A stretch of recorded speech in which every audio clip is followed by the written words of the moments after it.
Good evening, everyone, and welcome to the Sunday, April 19th edition of Aqueduct Insider. As we look at that beautiful infield, Maggie, nice to see some green grass and some sunshine, and it's really feeling like spring. It really is in this penultimate week of racing here at Aqueduct. Jason's not here. I had to get his favorite word in, penultimate. There it is again.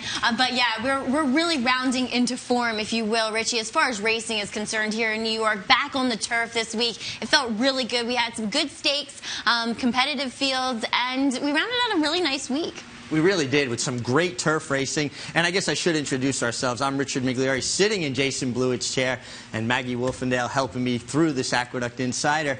And we had some interesting headlines. The biggest news out of the weekend, though, was shared belief at Charlestown after a stumbling beginning, Maggie, and I guess there's some news about some diagnosis for him. Yeah, as we'll see, and we'll check out the start here. We'll see he gets pinched back as he kind of falls, on his forehand a bit, and then kind of crossfires a bit. It's hard to tell with this picture, but he does crossfire a bit behind. And down the front side, which going into the second turn at Charlestown, Mike Smith just chooses to ease shared belief, citing that he just never felt quite right once he switched onto his right lead. So, after diagnostics last night and this morning, Jerry Hollendorfer saying that, well, he's not totally lame, but there is definitely some stiffness, some soreness in that right stifle, and he's going to be taken to a clinic near Charlestown for a nuclear scan. And that's probably the right thing to do, to make sure that there's not something more serious. And I don't blame Mike Smith for pulling him up. When I saw the head-on last night, he kind of slipped behind, and that's what led to him kind of stumbling, getting pinched a bit. I always thought it was a bit odd for them to go to a racetrack where he'd have to run around 3 turns, Maggie, when he doesn't seem to run turns well anyway. It's just, I guess, the lure of the $1.5 million that's offered for the Charlestown Classic. I thought it was a really strange decision to send him to Charlestown because, as you were saying, the turns, and I don't know, you just felt like he should have gone to a big racetrack.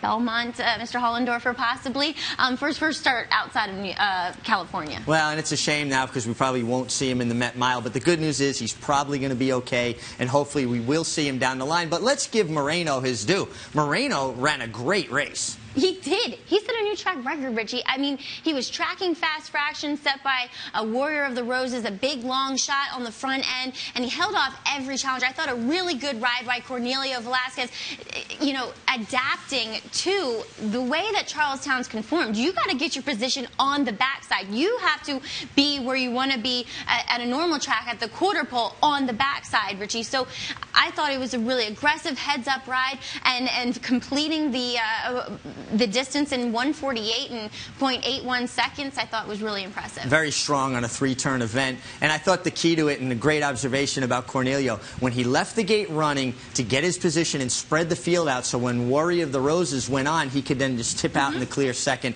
A terrific ride. Great job by Eric Guillot getting him ready. I think sometimes I don't give Moreno his due because, much like Buddy Delp with Spectacular Bid, I hold it against the horse a little when the trainer talks too much. Yeah, and Eric Guillot, he likes to talk, as we well know. Sometimes he's entertaining, sometimes you want to hit the mute button. But, the horse speaks for himself. I think each and every time he shows up, looks as though Stephen Foster is up. Then we'll go Whitney and hopefully Breeders' Cup Classic for Moreno. We're looking for a Whitney defense there. A little closer to home, though, some fillies of Leah Giamardi's worked out this morning, pointing to their respective races at Saratoga. Here's Sweet Reason last year, I believe, in the test, and a really good 4-year-old mare, or filly now. Yeah, exactly. Leah's turning the screws, getting her ready for the Humana Distaff at Churchill. She and her stablemate, who also worked this morning, both of them in company, Wonder Gal, they're going to leave Wednesday, Richie, for Churchill Downs, and we'll see Wonder Gal in the Kentucky Oaks. Yeah, if she gets in. I guess the 8 bells is the alternative if she doesn't get in on points. But I know that Sweet Reason worked a little better than Wonder Gal. I guess she broke off a little behind her and finished a little in front of her in 101 and 3. But I don't make a lot of that. One's a 4-year-old and one's a 3-year-old, and I think Sweet Reason's kind of shown that she's always been just a little bit more brilliant. Exactly, and right, Wonder Gal's kind of that big galloping one-pace type horse, whereas Sweet Reason, she has gears, and horses who have gears work fast in the morning. Yeah, they show you right away. It's very evident that the ability is there. And speaking of ability, talking about our actually Derby dozen again, El Kabir is going to be our horse this week, and some news coming out earlier this afternoon, I should say, about a new rider for El Kabir. Yes, it was announced about a couple hours ago. Dave Grenning, citing that Ahmed Zayat chose to put Calvin Burrell on El Kabir. He did win him to, excuse me, get him to victory in the Jockey Club. Kentucky Jockey Cup. Thank you. I always mix that up. In his last race of his 2-year-old season. And Calvin Burrell, he knows his way around Churchill Downs, and he's always a good rider to have on for Derby Day. Well, it's hard to not get a guy wrapped up if you can get him that's won 3 Kentucky Derbies. I do feel for Chucky Lopez, who I think rode him flawlessly, even without a great trip in the Wood Memorial. I think he was 3rd best.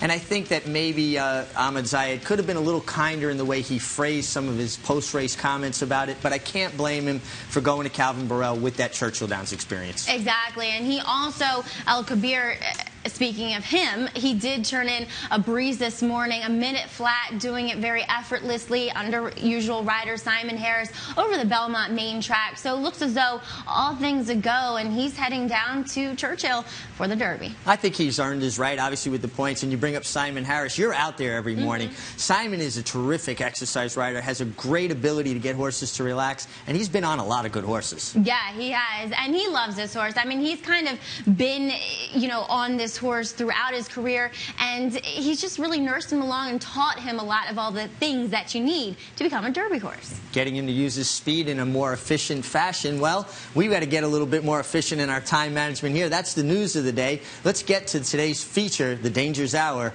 Here's Larry Colmus with the call. And it's Aztec Brave and Chamois who come out running on the lead. Aztec Brave's out there to set the pace. Chamois is close up, a half-length behind, running in second. Then it's Lubash in third, followed by Awesome Vision to the outside. Moutin and Shakespeare Shalaya is the trailer as Aztec Brave leads the charge into the first turn. Aztec Brave hugs the rail, on top by a length and a half. In second is Chamois through an opening quarter mile of 25 and 2/5 seconds. Lubash in a perfect stalking spot, third on the inside, 2.5 lengths off the lead. Then comes Awesome Vision, followed by Moutin in fifth. Shakespeare Shalaya trails the field 7 lengths off of frontrunner Aztec Brave. Aztec Brave has led the field since the beginning, and Chamois has chased him throughout. They have been 1-2 since the start, and they complete a half mile in 50 and 4/5 seconds and enter the far turn. And Lubash continues to sit third. After that, it's Awesome Vision. Moutin to the inside, and Shakespeare Shalaya going up there 3 wide and now taking fourth around the far turn. And it is still Aztec Brave and Chamois getting closer now. And they've left Lubash 4 lengths behind at the top of the stretch. Chamois coming up to Aztec Brave. Aztec Brave, Chamois, 1-2 since the start. Heads apart, a furlong to go. Lubash third. Aztec Brave digs in. Chamois yet to get by. Aztec Brave keeps on battling. On the outside comes Chamois. Lubash is going to be third. Aztec Brave would not be denied and pulls away from Chamois to win the Dangers Hour. Lubash was third and Moutin was fourth. Aztec Brave takes them wire to wire, Maggie, under a heads-up ride by Manny Franco for a very sharp trainer. Yeah, exactly. Joe Sharp. Good pun, Richie. And poor Joe's going to hear that for the rest of his career. But yes, off to a sharp start. Joe is in his training thus far, and he is going to have horses here in New York. I think he's got about 12 stalls over at Belmont, and we saw his first 2 runners today in Aztec Brave. Well, it was a great ride by Manny Franco, but he did prove to be best in this field. Well, he really did, and he finished through the wire, and you had an opportunity to catch up with Manny Franco right after the race. Here with winning rider of today's Danger Hour Stakes, it is Manny Franco, who's aboard Aztec Brave. And Manny, you've been riding lights out on the turf here, and we've only had a few. You've won about 4, I think, at least. Yeah. The stake yesterday, stake today. What is it about this turf course that you just excel on? I want to say thanks God first. If you are a horse and good, you can do better job, I think, Well, you had the horse today. You doled out some pretty slow fractions. Was that the game plan? Yeah, because I look the race and I don't see too much speed, and my horse go at the lead, and after that, the rest. Manny, you looking forward to Belmont as we are only a week out? Yeah, I can't wait. I can't wait. Congratulations, Manny. Thank you, Maggie. Maggie's one of many people that can't wait to get to beautiful Belmont Park. It's not far away, but what do you think it is that makes Manny excel? You pointed it out to me earlier in the day, just how good he's riding this turf course. He is. I mean, he is also one of the best horses, or the horses that are very logical, but he is making them win. He is, he's putting his horses in the right positions, and he knows what he's on. He knows where that horse should be in a race, and he's getting them there. So he's just really doing well this week. He really is. I think one of the keys to that, too, is what he said in the interview with you, is he looked at the race, he does his homework, he's prepared, and that's what a rider has to be to compete on this circuit. Yeah, and we will get to Manny a little bit later on the show as well, and is his very illustrious week. Well, he's not done yet, and neither are we. We're going to take our first time out, and we'll be back with more Insider. Hey, that's Robbie Davis. I know him. We used to compete. We'll be back in a few moments.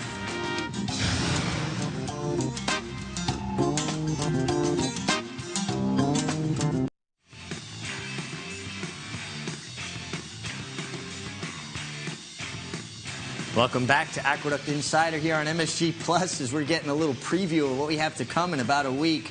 Beautiful Belmont Park. It's just so much fun. Not just the Belmont Stakes, but great racing, great weather, and to me, the greatest racetrack in North America. That mile and a half, Maggie, it seems like the best horses get their opportunity to win. That's right, and we will be there before you know it.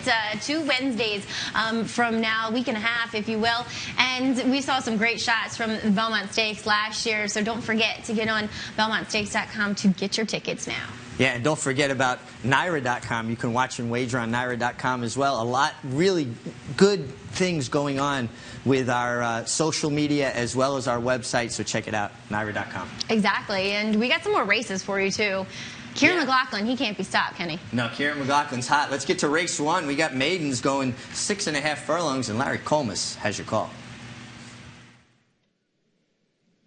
Spite's Fire is going out to the early lead. To the outside comes Star Dynasty with speed 2. Mrs. Hudson and Calling Me Homer in contention. Delay of Game. Then comes Rain, and the trailer is Honorable Break. And now the field races up the backstretch. Spite's Fire in front to half a length, with Star Dynasty on the outside pressing in second. And then it's Mrs. Hudson and Delay of Game heads apart, third and fourth between those two. Rain, Honorable Break, and Calling Me Home at the back of the field. They're moving into the far turn. And as the field enters the far turn, the leader is Spite's Fire, on top by a neck, with Star Dynasty on the outside running in second. After that comes Delay of Game, who's moving toward the leaders 3 wide. Mrs. Hudson is saving all the ground, fourth, right in behind the top 3. Then comes Rain, followed by Honorable Break on the outside, and they're into the stretch. And Star Dynasty has taken the lead. It's Star Dynasty in front. Delay of Game on the outside is second. Mrs. Hudson trying to get going between horses. On the far outside, Rain just angled inside. And on the extreme outside, it's Calling Me Home, who's finishing fast. But up the rail, Mrs. Hudson now charges on through and suddenly just bursts away. Mrs. Hudson with a strong turn of foot in the end. A photo between Delay of Game and Calling Me Home for second. I want to apologize to you. We don't have the results for you. You have to check that out on Naira.com. But we can talk about the winner, Maggie. Mrs. Hudson, wow, what a turn of foot coming up the inside. Very professional debut. I really thought she rated in between horses, and once Ira found a seam, she was gone, Richie. She accelerated like the push of a button. So you got to think that, looking at her pedigree as well, that she'll handle a longer distance than this, and that stakes have to be in her future. Yeah, she looked like a stake filly, and usually you don't see that acceleration on dirt. You only see it on turf. And then just to handle things so well, and Kieran McLaughlin running 1-2 with both first-time starters just underscores just how hot his stable is. It really is. His month of April has been absolutely fantastic. I don't have the numbers right in front of me right now, but it's some ridiculous percentage of around 50%. And to be doing that, it's remarkable. And he's doing it in 3 states, including here, Keeneland, and in Maryland. Yeah, it's just amazing, even what he's doing in Kentucky as well. But he's got a great team with his brother Neil and Artie Magnuson, his assistant here. So very well-deserved success. But let's head on to race 6. We're back on the turf. We got maidens going a mile and a 16th on the grass. Larry C. with the call. They're off. Lana's Fortune going out to the front. Sentiero Italia from the inside. Reading Room is prominent early, and Trophy will be 4th in the early stages, just ahead of Forensic. Casual Smile to the inside, and then comes Arana. And they're followed by Bishop's Pond and One Night at the back of the field. Up front, Sentiero Italia and Lana's Fortune. With a lap to go, they're on even terms here, heading for that first turn in 24 1/5 seconds. And then it's Reading Room running in third, 2 lengths off of them. Trophy is tucked in on the inside and is running in third position now, just to the inside of Reading Room. After that comes Forensic. Casual Smile down toward the rail. Arana's next. And then it's Bishop's Pond, and One Night continues to be separated from the field. A good 12 lengths off the lead as they head up the backstretch. Sentiero Italia by a neck. Lana's Fortune on the outside, second. Reading Room is third outside of Trophy. Then Casual Smile to the inside. Forensic, Arana, and in behind them, Bishop's Pond is only 5 lengths off the lead and 3 lengths clear of One Night, who's a bit closer. 49 3 for a half mile, and now they race for the turn. Sentiero Italia by a head. On the outside, Lana's Fortune is running in second. Reading Room third outside of Trophy, who's 4th moving into the turn. Then comes Arana, followed by Casual Smile. Forensic is only 4 lengths off the lead, and Bishop's Pond. Sentiero Italia turns for home in front. Leads the way by a length and a half to Lana's Fortune in second. Then Trophy. Casual Smile to the inside, followed by Forensic.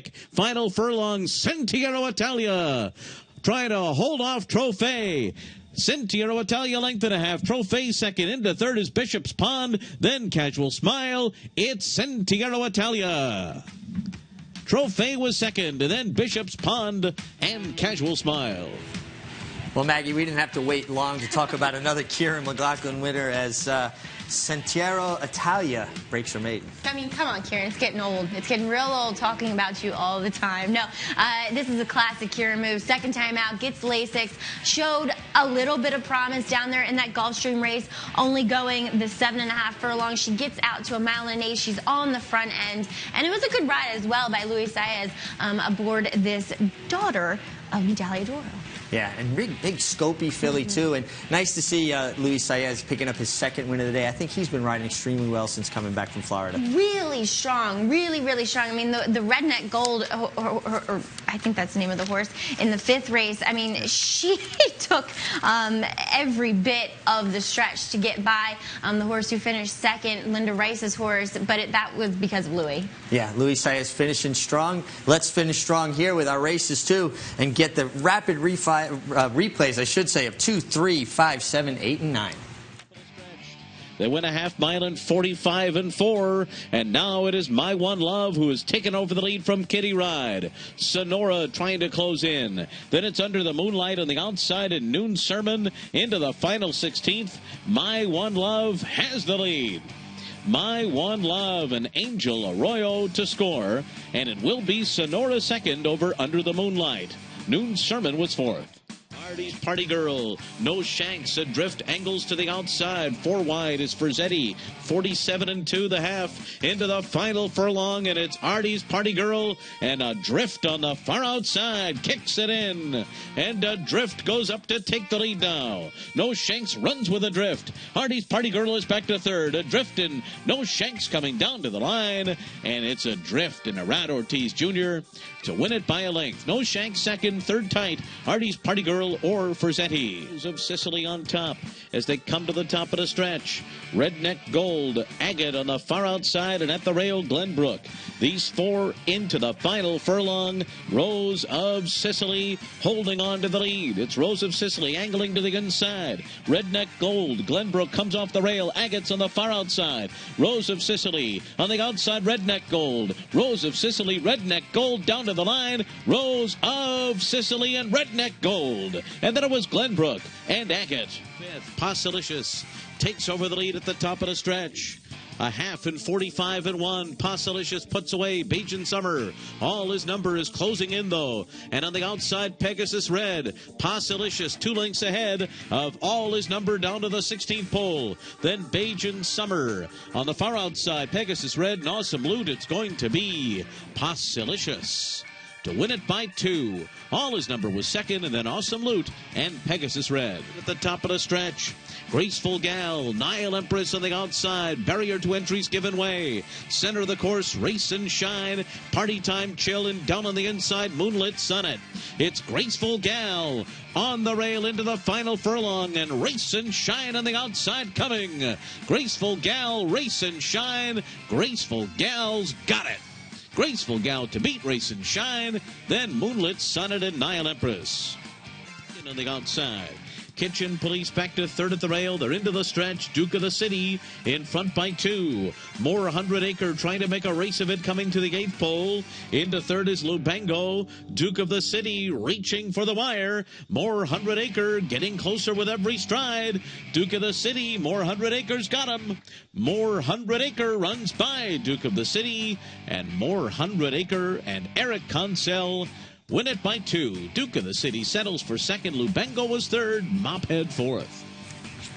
Well, when More 100 Acre got it done in the last race under apprentice Eric Consell, it guaranteed a pick 6 carryover into Wednesday's card of $24,000. So something for people to do their homework about and look forward to. Yeah, I'm looking forward to Wednesday's card as well. But we're going to take a look at what I was mentioning before with Luis Saez, and that is aboard Redneck Gold. And we're going to take a look here. See, the filly's still on her inside lead here, Richie, and I know you can speak of this. I like the fact that Louis didn't try to swing her over. She just kept with the left hand. She eventually switched, and I think that's what eventually got her up. Yeah, and she just did get up with the final bob on the wire. But I think that was a great illustration of what you're talking about and how strong that Luis Saez is. A lot of times you'll see riders kind of break a horse's momentum, trying to pull them over. If they don't do it when you first turn for home and you ask them, once you set them down, let them keep going forward. I totally agree with you. I think it breaks more momentum than it does any good. So, you know, they'll switch eventually. Yeah, if unless they're just left-handed, yeah, they want to stay on the left lead. Well, we got to go to another quick break as there were no claims today, so we'll get right into looking at this week's top performers when we come back.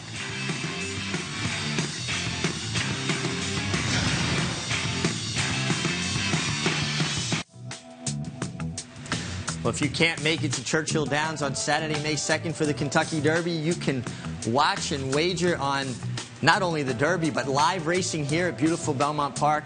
We're going to have music, bourbon tasting, barbecue, and a lot more with the first post of 12 noon, Saturday, May 2nd, Kentucky Derby Day. Let's get right to the performers of the week.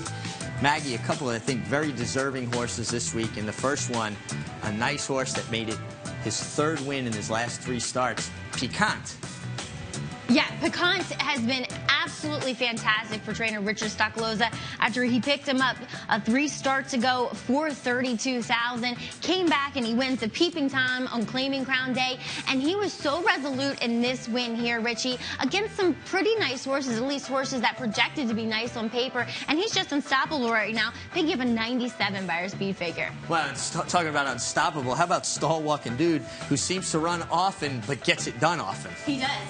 With this win yesterday over Noble Moon, who I thought ran really well coming off of a 5-month layoff. And once again, Stall Walking Dude got to sit behind that pace he likes to close into. And it doesn't really matter where he is on the track. He can be on the inside. He can be on the far outside. He still finds the wire first. Winners are winners. And speaking of winners, La Verdad, she came back in style.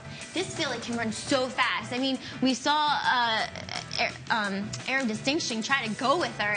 Forget about it. Unfortunately, that horse bolting at the top of the turn. But, Richie, we were talking about off camera. She looks better than ever. Yeah, just a picture of health in the paddock. And what impresses me is she's going fast, but she doesn't look like she's going fast. She's just a big, striding filly that covers so much ground. And those types, well, they can fool you. I mean, she can run a 43.5, it seems like, and still have gas left in the tank. Yeah, just gets a lot of air. How about our hot jockey of the week? Well, it has to be Manny Franco. 9 for 25 and 2 stakes wins. And you said just how well he's riding the turf. Yeah, of our 13 races that we've had on the turf so far this year here at Aqueduct this past week, he's won 5 of them. He is just riding lights out. He likes to ride on the turf, apparently, Mr. Franco, and he's riding for the right people, too, as well, as we'll get to our hot trainers.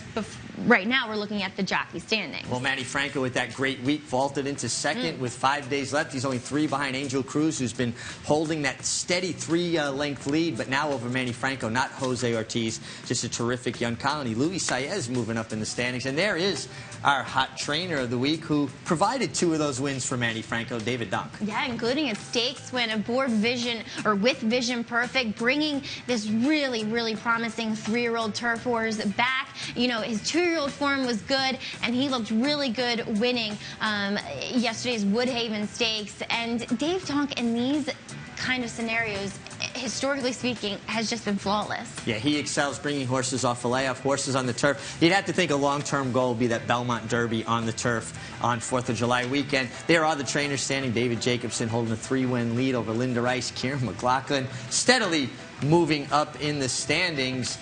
But we got one more part of the show that we got to get to, our Handicapper Insider. Let's check out what Andy Serling likes for Wednesday. Last week of Aqueduct begins on Wednesday.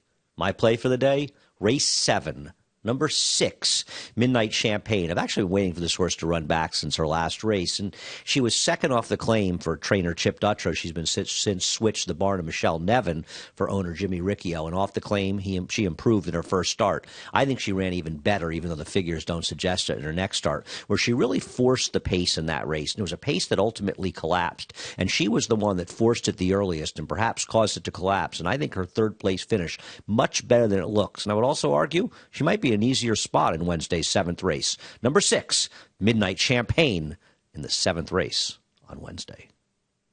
Well, thanks, Andy, for that selection for Wednesday. Don't forget National Racing Report Monday and Tuesday, I believe 6 o'clock right here on MSG. But Maggie, always good working with you. Likewise. Yep. So we'll be back here on Wednesday. Enjoy the 2 days off and the last 5 days of racing coming up here at Aqueduct before we move across town to beautiful Belmont Park. See you right here Wednesday on MSG Plus.